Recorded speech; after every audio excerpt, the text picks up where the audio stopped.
Assalamualaikum warahmatullahi wabarakatuh. Nama saya Uswatun Hasanah, NIM E 2019-2316. Saya dari Prodi Ekonomi Syariah 7 akan menanggapi video dari dosen peradaban Islam, yaitu tentang Khulafaur Rasyidin.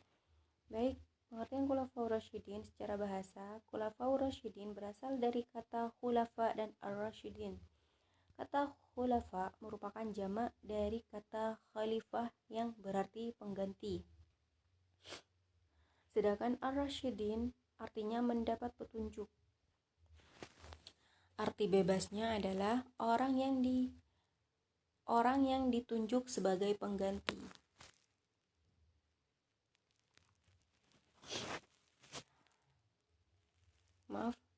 Arti bebasnya adalah orang yang ditunjuk sebagai pengganti pemimpin. Pemimpin yang selalu mendapat petunjuk dari Allah Subhanahu wa ta'ala. Para Khulafaur Rasyidin merupakan sahabat Nabi Muhammad sallallahu alaihi wasallam, yaitu Abu Bakar As-Siddiq, Umar bin Khattab, Utsman bin Affan, dan Ali bin Abi Thalib. Khalifah Abu Bakar As-Siddiq, nama lengkapnya ialah Abdullah bin Abi Quhafah bin Utsman Abu Bakar, lahir pada tahun 572 Masehi dan wafat pada tanggal 21 Jumadil Akhir 13 Hijriah atau 23 Agustus 634 Masehi. Masa jabatan Abu Bakar sekitar 11 sampai 13 Hijriah atau 632 sampai 634 Masehi. Kemajuan peradaban Islam pada masa pemerintahan Abu Bakar As-Siddiq. Yang pertama, perbaikan sosial. Abu Bakar memperbaiki masalah sosial di masyarakat. Dan yang kedua, perluasan dan pengembangan wilayah. Jadi Khalifah Umar mengembangkan dan memperluas wilayah-wilayah Islam untuk kebaikan kemudian hari. Yang ketiga, mengumpulkan ayat-ayat Al-Quran. Jadi Al-Quran itu oleh Khalifah Abu Bakar dikumpulkan hingga menjadi Al-Quran yang utuh. Yang keempat, sebagai kepala negara dan pemimpin umat Islam. Pastinya ya, karena Khalifah Umar adalah seorang pemimpin. Yang kelima, meningkatkan kesejahteraan umat Islam. Selanjutnya Khalifah Umar bin Khattab. Nama lengkapnya Umar bin Khattab bin Nufail bin Abdul Al-Uzza bin Riba'ah bin Abdullah bin Qarn bin Razail bin Adi bin Ka'ab bin Lu'ay. Umar bin Khattab lahir 579 Masehi, wafat 23 Hijriah atau 3 November 644 Masehi. Masa jabatan Umar bin Khattab yaitu 13 sampai 23 Hijriah atau 634 sampai 644 Masehi. Peradaban Islam pada pemerintahan Umar bin Khattab. Yang pertama yaitu kemajuan politik. Jadi pada masa jabatan Umar, politik itu berkembang dan mengalami kemajuan di bidang politik. Yang kedua itu penataan struktur pemerintahan.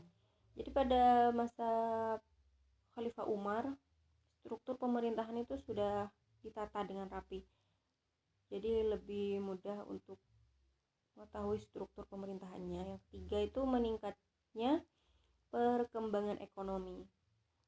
Alhamdulillah di bagian ini ekonomi menaik Yang keempat, meningkatkan kemajuan pengetahuan. Yang kelima, meningkatkan kemajuan sosial. Yang keenam, meningkatkan kemajuan agama Islam. Jadi agama Islam itu semakin maju di masa Khalifah Umar.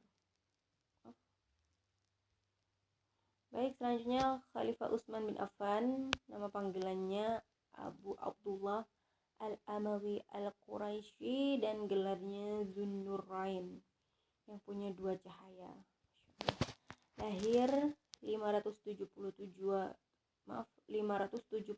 Masehi atau 12 Dzulhijjah 35 Hijriah, wafat 35 atau 656 Masehi. Masa jabatan Utsman bin Affan yaitu 23 sampai 35 Hijriah atau 644 sampai 656 Masehi.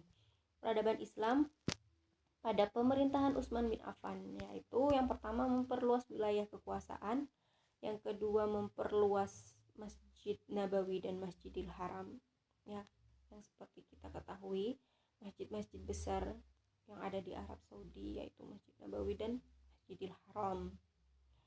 Yang ketiga, membakukan dan meresmikan mushaf yang disebut Mushaf Utsamani. Yang keempat, setiap hari Jumat memerdekakan seorang budak jika ada pada masa tersebut. Yaitu yang selanjutnya, Ali bin Abi Thalib bin Abdul Muttalib adalah sepupu Rasulullah. Ali bin Abi Thalib lahir 23 Masehi, wafat 40 Hijriah atau 661 Masehi. Masa jabatan Ali bin Abi Thalib yaitu 35 sampai 40 atau 656 sampai dengan 661 Masehi.